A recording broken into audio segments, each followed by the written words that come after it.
Dawood Bible में सबसे महत्वपूर्ण और प्रिय पात्रों में से एक थे।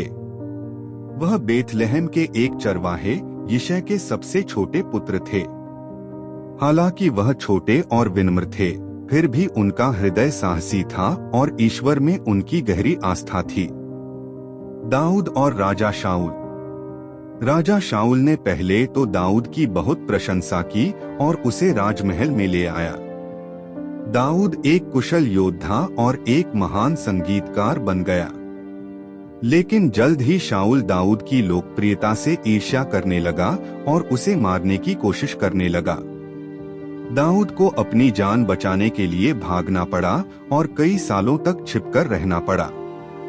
फिर भी दाऊद ने शाऊल को कभी नुकसान नहीं पहुंचाया और धैर्यपूर्वक परमेश्वर के समय की प्रतीक्षा करता रहा। दाऊद के अंतिम वर्ष। दाऊद ने इस्राएल पर 40 वर्षों तक शासन किया।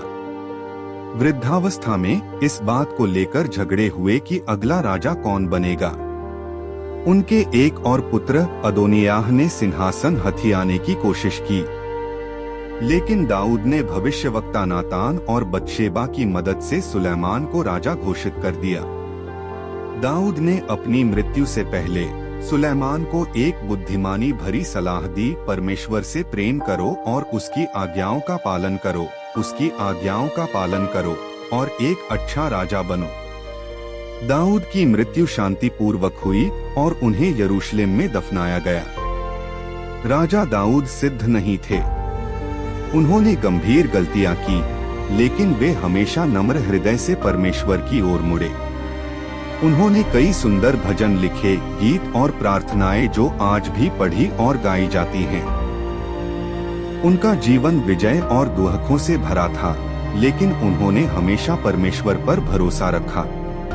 परमेश्वर ने दाऊद से वादा किया था कि उसका एक वंशज सदा राज करेगा। यह वादा यीशु मसीह में पूरा हुआ, जो दाऊद के वंश से उत्पन्न हुए थे। राजा दाऊद का विद्रोही पुत्र। राजा दाऊद का तीसरा पुत्र अबशालोम अपने आकर्षक रूप और शाही आचरण के लिए जाना जाता था। सारे इस्राएल में कोई भी ऐसा पुरुष नहीं था जिसकी अपने सुंदर रूप के लिए इतनी प्रशंसा की जाती हो। 2 शमूएल 14:25। फिर भी उसके आकर्षण और करिश्मा के पीछे एक ऐसा हृदय छिपा था जो अभिमान, प्रतिशोध और विद्रोह से ग्रस्त था। अबशालोम के अंधकारमय सफर की शुरुआत एक भयावह पारिवारिक त्रासदी से होती है। उसकी बहन तामार का बलात्कार उनके सौतेले भाई दाऊद के सबसे बड़े बेटे अम्नोन ने किया था। 2 शमूएल 13:1-14। राजा दाऊद क्रोधित तो हुए, लेकिन उन्होंने अम्नोन के खिलाफ कोई ठोस कार्रवाई नहीं की, जिससे अबशालोम के मन में गहरा आक्रोश भर गया। 2 साल तक अबशालोम ने कुछ नहीं कहा, बस यूं ही समय का इंतजार किया। फिर उसने अम्नोन को एक दावत में फुसलाया और बदले की भावना से उसकी हत्या करवा दी। 2 शमूएल 13:23-29। इस घटना के बाद वह गेशूर भाग गया और वहां 3 साल तक रहा। वापसी और झूठा मिलमिलाप। दाऊद ने अम्नोन के लिए शोक मनाया, लेकिन अबशालोम को भी याद किया। दाऊद के सेनापति योआब के प्रयासों से अबशालोम को यरूशलेम लौटने की अनुमति तो मिल गई, लेकिन राजा का मुख देखने की अनुमति नहीं मिली। 2 शमूएल 14:21-24। अबशालोम 2 साल तक शहर में अर्धनिर्वासन में रहा। अंततः हठ और चालाकी से उसे दाऊद के सामने वापस लाया गया और दोनों में मिलमिलाप हो गया। फिर भी यह दिलों का सच्चा मिलमिलाप नहीं था। अबशालोम में महत्वाकांक्षाएं थी। षड्यंत्र। अबशालोम ने नगर के फाटक पर खड़े होकर और न्याय की मांग करने वालों के साथ सहानुभूति रखकर इस्राएलियों का दिल जीतना शुरू कर दिया। वह कहता था, काश मुझे इस देश का न्यायी नियुक्त किया जाता, तब सभी को न्याय मिलता। 2 शमूएल 15:4। उसने चालाकी और छल से अपने वफादार अनुयायी बनाए और धीरे धीरे दाऊद के अधिकार को कमजोर किया। 4 साल बाद अबशालोम ने हेब्रोन जाने की मांग की और दावा किया कि उसने परमेश्वर से एक मन्नत मानी है। दरअसल वह विद्रोह शुरू करने की योजना बना रहा था। भागता हुआ दाऊद। जब दाऊद को विद्रोह की खबर मिली तो वह अपने वफादार अनुयायियों के साथ यरूशलेम से भाग गया। वृद्ध राजा नंगे पांव और शोक में डूबे हुए जैतून के पहाड़ पर चढ़ते हुए रोया। 2 शमूएल 15:30। हालांकि दाऊद का दिल टूटा हुआ था, फिर भी उसने पहले तो अपने बेटे से सीधे तौर पर लड़ने का फैसला नहीं किया और उसे भरोसा था कि परमेश्वर उसे बचाएगा या न्याय दिलाएगा। इस बीच अबशालोम यरूशलेम में घुस गया और राजमहल पर कब्जा कर लिया।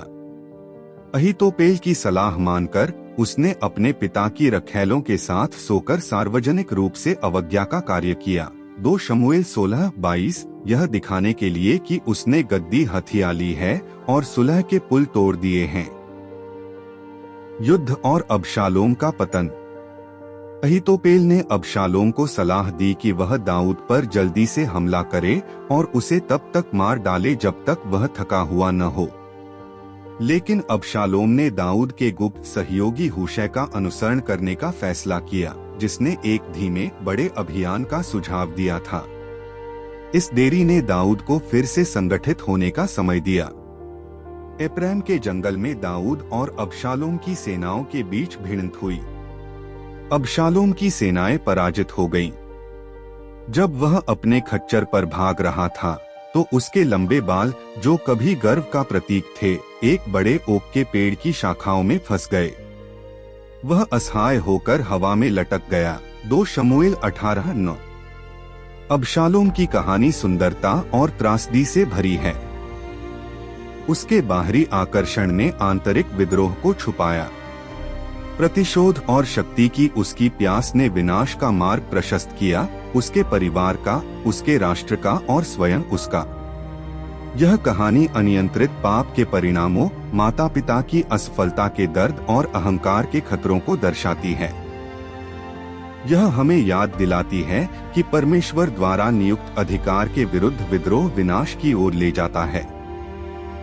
हालांकि दाऊद परमेश्वर के हृदय के अनुरूप व्यक्ति था, फिर भी उसका परिवार उथल पुथल से अछूता नहीं था।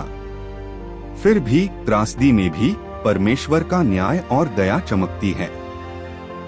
राज्य कायम रहा। दाऊद को पुनर्स्थापित किया गया, लेकिन दुहक बना रहा एक पिता का अपने भटके हुए बेटे के लिए हृदय विदारक।